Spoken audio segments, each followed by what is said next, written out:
Hey guys, here we are, almost a year later. Some of you have been waiting on this one for a long time, but we finally have this finished. And I just want to give you a brief run through of how it works. First, if you haven't seen my previous Harry Potter wand video, which inspired this whole thing, this is the handheld version, which we made last year, and I'll link to that video down in the description below.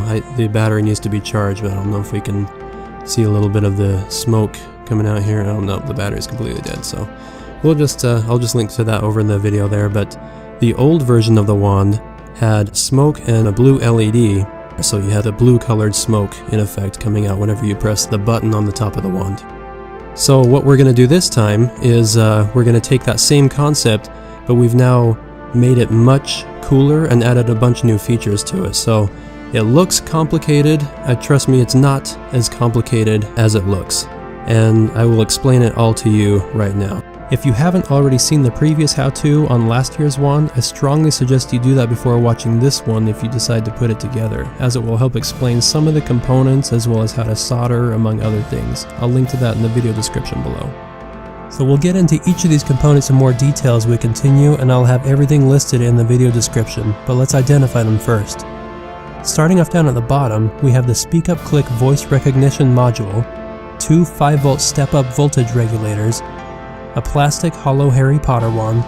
In the tip of the wand we have a 3-pin RGB LED and a 380 nanometer ultraviolet LED. These are 3 regular toggle switches. This is a 3.7 volt 18650 battery and its holder. Here we have 2 DC solid state relays, a 12 volt step-up voltage regulator. We have a 3-way solenoid valve, a CO2 pressure regulator, a 16 gram CO2 cartridge, a 6-volt mini air pump, and our Clearomizer.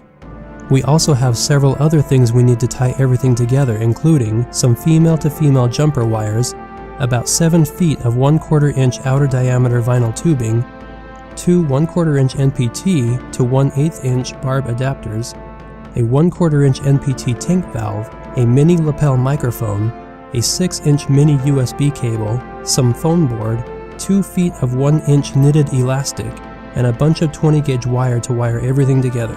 I built this wand to be modular so you can pick and choose what features you want it to have. For example, if you only want the wand to change to a certain color when you say a spell, you only need these components. If you want it to shoot a stream of fog, you need these components. If you want it to be able to knock things over with a burst of air, you need these components. Obviously I wanted a wand that could do all of this, so I've got all of it. Some switches only have 2 terminals on the back, but this one has 3, and the reason why is because it also has a light in it that I wanted to use, and that's accounted for in the wiring diagram. The solenoid valve has 3 valves on it. You can see there's one here, and those are both inlets, and on the other side we have the outlet, which goes out to the wand.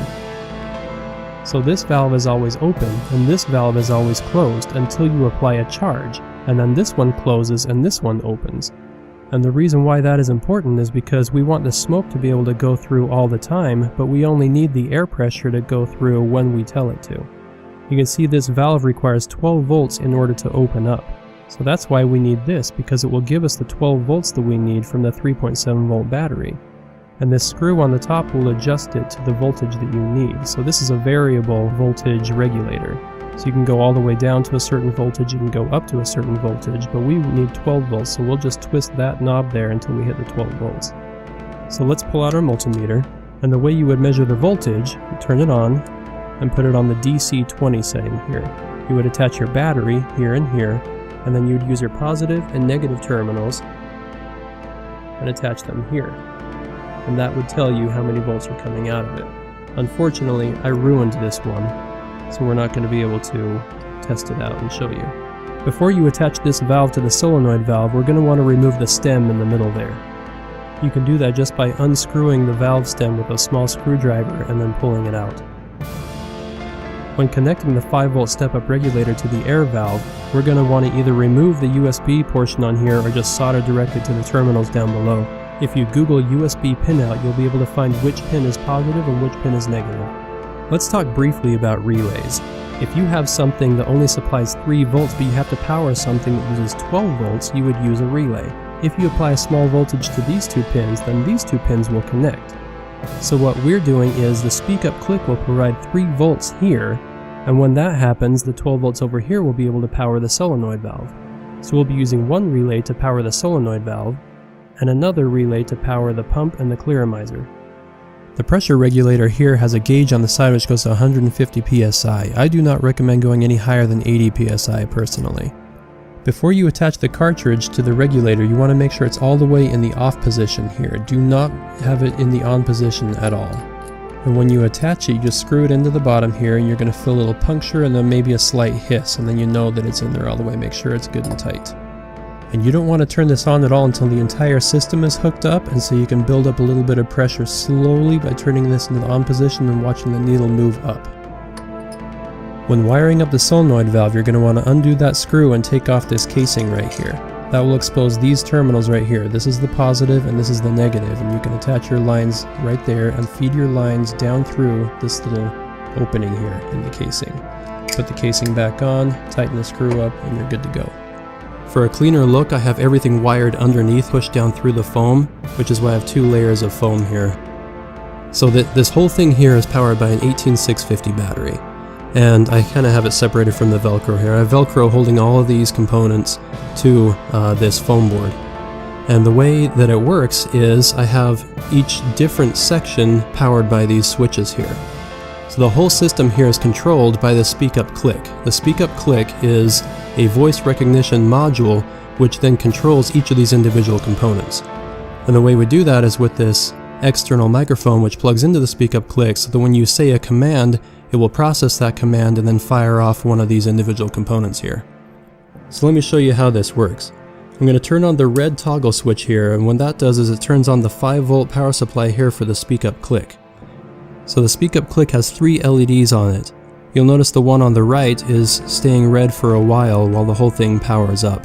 What that's doing is it's collecting any ambient sounds and it's trying to record those so that it can know what not to listen to as it's listening for the voice commands. So now you can see that it's got the orange LED on the left hand side, and that one's actually listening for any commands. It says that it's ready to go. Once we get into the software portion of the speak up click, you'll see that this will make a lot more sense. Everything is labeled and you'll be able to see how it all works. I have mine color coded, so the red goes to the red LED inside of the wand here. The green one goes to the green, the blue one goes to the blue, so you have your RGB LED. And with those 3 colors, you can make pretty much any color you can think of. The purple goes to the UV LEDs, the gray goes to the smoke here, and the white goes to the CO2 system for the puff of air. And the black lines down here are just our ground lines. So the UV LED is for illuminating things that are meant to illuminate under UV light. For example, the markers that I used in this video here, you can see that I did the Regulator command, and I had drawn this on my arm to show what it looks like when you have a UV LED light on it. And once you see this working in the software, it'll make a lot more sense. Don't worry about it for now if it seems a little overwhelming. We'll get to that in a second. So this blue toggle switch powers the CO2 system, which gives us that puff of air through the system. So now that the blue system is on, this is ready to go, but it's not going to fire until I give it a command that it's actually going to recognize and use this puff of air. So the speak up click tells the solid state relay to close so that we'll power this for a certain amount of time, whatever we program in through the software. So if I tell the speak up click through the software to turn on the red LED for 1 second, it's only going to turn on the red LED for 1 second. If I also tell it to turn on the red LED and do 2 puffs of air within 1 second, that's what it's going to do as well. So I have this green switch wired to turn on the smoke when we give it the command through the speak up click. So here's the way I have it wired. The red powers this component here, the blue powers this component here, and the green powers this component here. But the thing is, the speak up click can only do so much voltage. It can't do 5 volts or 12 volts that we need for this system here. So that's why we have the relays to give it the power that we need using a very small voltage signal from the speak up click. So I've got the wiring diagram for this whole thing listed down below, and I'm going to put it up here on the screen. This is the wiring for the red switch. This is the wiring for the blue switch. This is the wiring for the green switch.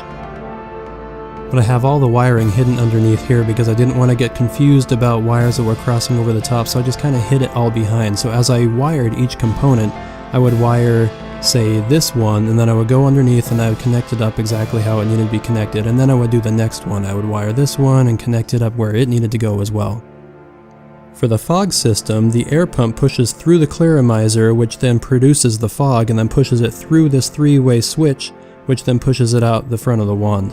And that one is open all the time. So anytime that I turn the fog on over here, it's going to just be open all the time over here. But anytime I give it a puff of smoke, this relay switch is going to flip it, so the puff of air will come through here and go down that tube as well.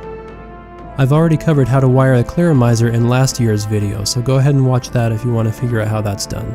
So let's walk through an example spell here. We have the command Revelio.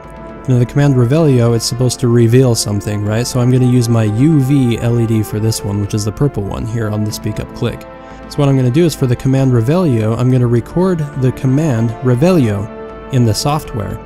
So anytime the speak up click hears the command Revelio, it knows to fire this purple one right here. And what that's going to do is it's going to turn on the UV LED because I have this one wired up to the UV LED in the tip of this wand here.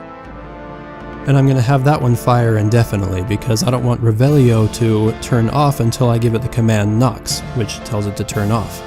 So if I have the command Revelio, I'm going to have it turn on the UV LED and that's it. I don't need to turn on this component, I don't need to turn on this component, I just need to turn on this component. So everything else I have set to off. Now if I wanted to use the command Expelliarmus, what I'm going to do is Expelliarmus is a red spell. So I'm going to turn on the red LED, and at the same time I'm also going to give it a puff of air through this component here. And the reason why is because if you have something light on the table, you know, some styrofoam or a piece of paper or a Kleenex or something, you can point it at that and say Expelliarmus and it will actually blow the stuff off the table, which is pretty cool. Now because we're working with CO2 canisters, this can be kind of dangerous, so you need to be a little careful with this component here. I'd never go above 80 psi on this one, and the reason why is because if you go much higher than that, you start getting into like the dangerous zone, and by the time that it goes through the 4 feet of tubing that you have here at the end of the wand, it's just the right amount to blow some papers off or something without doing damage to people. So for another command, let's say we wanted to do the command Lumos. Lumos just lights up everything, right? We want it to be kind of like a whitish, maybe like a slight blue color here. So what we're going to do is we're going to turn on red, green, and blue, because if you mix all 3 of those together, you're going to have a white light, right? So we're going to put all 3 of those at max intensity. So with the Lumos spell, we're just going to say Lumos, and it's going to turn on the red one, the green one, and the blue one, so that we have the white light. And then we're going to have that one turn on indefinitely as well because we don't want that one to turn off until we're done with it. And so we say Knox to turn it off. So you can see on the speak up click, if I come down here with the microphone, you can see this LED right here it's picking up some commands, but it's not picking up what I'm telling it to pick up until I give it a command that it recognizes. So for example, if I give it the command Knox, you can see that that just turned on things because I have everything set up to kind of fire with that command right now, although that's not what I want it to do. So I'm going to say Knox, and that turns the whole thing off. So anyway, you can see that's how it works when I give it commands into the microphone. This recognizes it over here and it starts turning things on according to what we have set in the software. So hopefully I'm not going through this too quickly, hopefully it's not too slow. I just wanted to make sure I had everything covered so you could understand how it works. Now let's flip over to the software for the speak up click so we can show you how everything is controlled in the software. It's actually pretty easy once you see how it all works.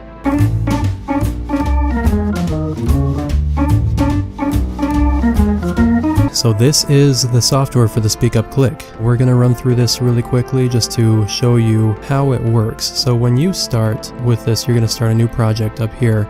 I've already got this project set up and I'm just going to show you what I have in here already. What you can do is you can add a voice command right here with this button. This adds a new voice. What I'm going to do is if I hit record, it's going to record a voice. Let me grab this microphone over here so I can record a new voice. And what I'm going to do is I'm going to say happy birthday. Happy birthday. And then you can hear it play back if you hit the play button.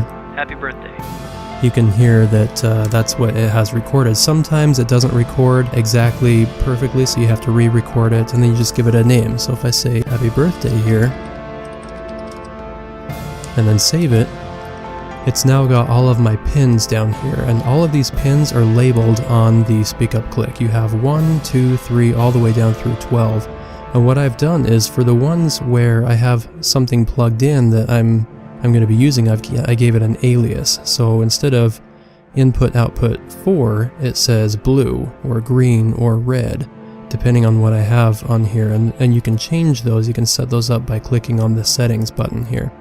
If you come in here, you can give everything an alias. So what was IO4, I just named it blue, 5 is green, and you can see these are where the pins are labeled here. So there's IO1, IO2, IO3, and on down here. You're not going to be using the 3.3 volt one on either side, and then you have the ground on both sides that you're going to be using as well. So 6, so this is where I have my red one, I have my green one here, my blue one here, and then on the opposite side, 10 I have mapped to the air, 11 I have mapped to the fog, and then 12 I have mapped to the UV. So that's, you can leave all of these exactly how they are. The acceptance threshold I've found that works pretty well, leaving it about 30.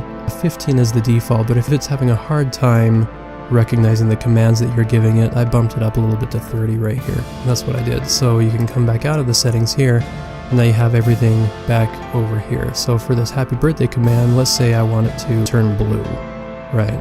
What I can do here is I can just turn it to the on position. If I turn it to the on position, that's going to turn on blue and it's going to leave it on. There is no timing on it or anything like that, but let's say I wanted to have it on for a little bit of time, then I would use this pulse setting here. And instead of trying to mess with the settings I already have in here, let me show you one that I already have. So this is my son here saying the Expecto Patronum command. If you play it back here, Expecto Patronum. You can hear it didn't catch the whole thing because it's kind of a long command, so it's going to get the right command anyway if it hears that from you, and then it's going to fire off that spell. So that was more of just a test. You could get the full spell in there if you wanted to, but we just decided to go with that one. So what we have here is whenever he says Expecto Patronum, it's gonna pulse the blue, and then it's gonna pulse the fog down here, and everything else is set to the none position. What I should actually do is I should have all these turned to the off position. All the other ones that it's not using, I should have it turned to off, because if it's in the middle of another spell, and then I tell it Expecto Patronum, these ones are not going to change. It just says don't do anything with these pins. What I really should do is change all of these to the off position. All the ones that I'm not using should be off rather than none. So I'm going to go ahead and just change those real quick so you can see what it should look like. Okay, so now those are all in the off position, and I have the blue pulsing and the fog pulsing. Now let me show you what the settings are on here. So this blue I have pulsing at these settings here. Now this looks really confusing at first, and at first it really is. Okay, so it took me a little bit to figure out what exactly is going on here. If you don't know this stuff initially, it looks kind of confusing. The gist behind this is how powerful we want the voltage, basically, right? I mean, it's, you know, it's roughly what we're gonna do. So if the speak up click puts out 3.3 volts, I believe it's 3.3, I think it's 3.3 volts, but our LEDs are not rated for 3.3 volts, they're rated for something like 2.8 or something like that. They're lower than 3.3, and if you push too much voltage through those LEDs, you're gonna burn them out. So if you were to hook your battery up directly to your LED, it's gonna pop and you're gonna smell smoke. Okay, so they're not rated for the full voltage that you're getting from the battery, which is 3.7 volts. That's way over what you needed. It may work a little bit for the green and the blue, but for the red, it's just going to burn it out immediately, because the red is a lower voltage than the green or the blue in the LED. So what we're going to do is, I found that for the LEDs that I'm using, 73% is a pretty good max. Basically for the LEDs I use 73 here, and then so 73 is basically the equivalent of this is full power for this LED. So we're going to say 73% is the max we're going to go on the duty ratio. And then what I'm going to do is each period is going to be 10 milliseconds. That's 1/100th of a second. 1000 milliseconds is a second. So 10 milliseconds is 1/100th of a second. So I'm going to have that fire off for 1/100th of a second 700 times. And what that's going to do is it's going to flash so quickly that you won't be able to distinguish it with your eyes, but it's going to flash 700 times for 10 milliseconds each time. So that's a total duration of 7 seconds. So this blue is going to fire off for 7 seconds total. So if I save and close this, it's going to give you a warning, but you can just disregard that, it's fine.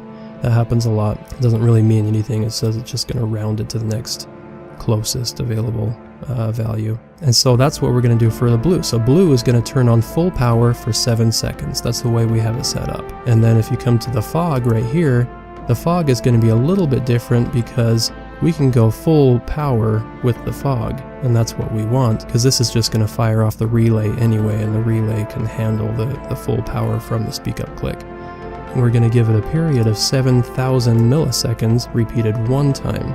And what that's going to do is it's going to do another 7 seconds, but it's a little bit different. The LEDs are different because you can flash them really quickly and whatever, but this one, we just want to turn it on for 7,000 milliseconds or 7 seconds 1 time. So this is going to run for the same amount of time as the blue LED, but this is for the fog. So the fog is going to turn on for 7 seconds and then turn off.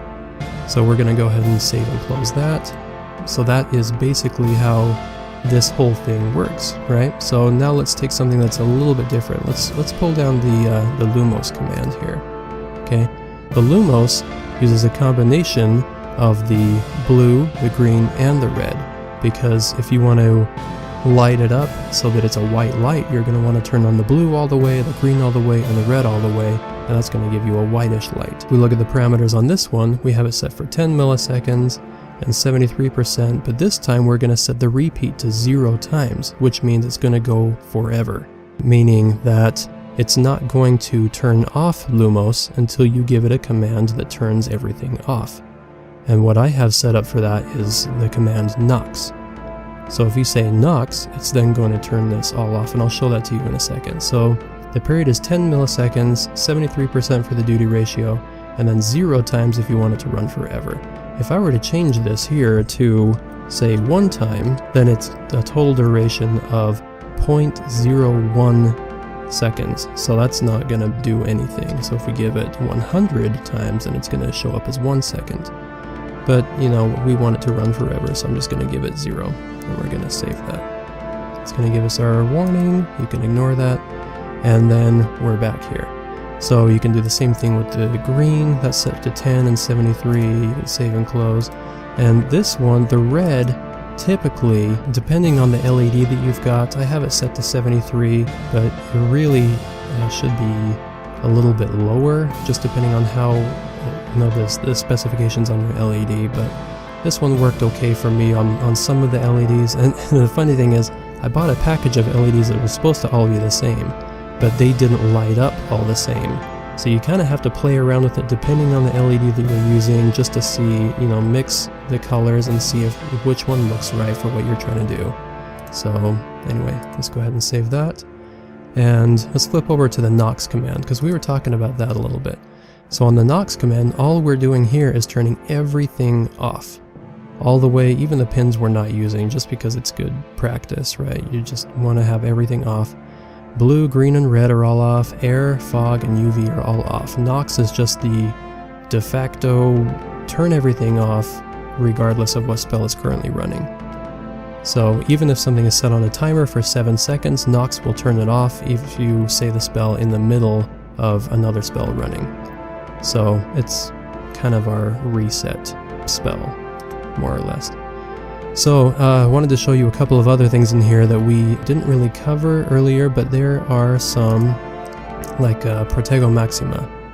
This is the spell that they use to guard Hogwarts, right, at the very end of the series, where they raise their wands up in the air and it casts a spell to kind of cover the entire castle.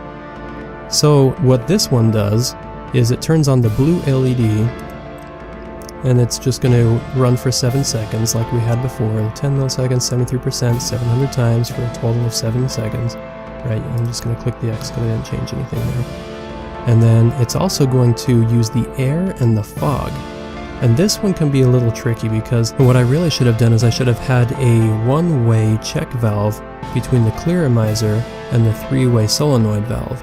because when you give it a puff of air, sometimes it doesn't flip fast enough and some of the air goes back into the Clearomizer, which kind of splashes the juice around and it really kind of messes it up. So if you're going to do a command that uses both the air and the fog at the same time, then you may want to add that valve in there, and I really should have done that on here. But anyway, if we look at the air, we have it set for 1000 milliseconds at 10%, 7 times. And what this does is this is kind of changing it up. So instead of giving it 100% power, which is kind of what we did with the other ones, it doesn't really mean 100% power. What it really means is how often it's going to fire during that time period. So what this really means is how often of this value is this going to fire.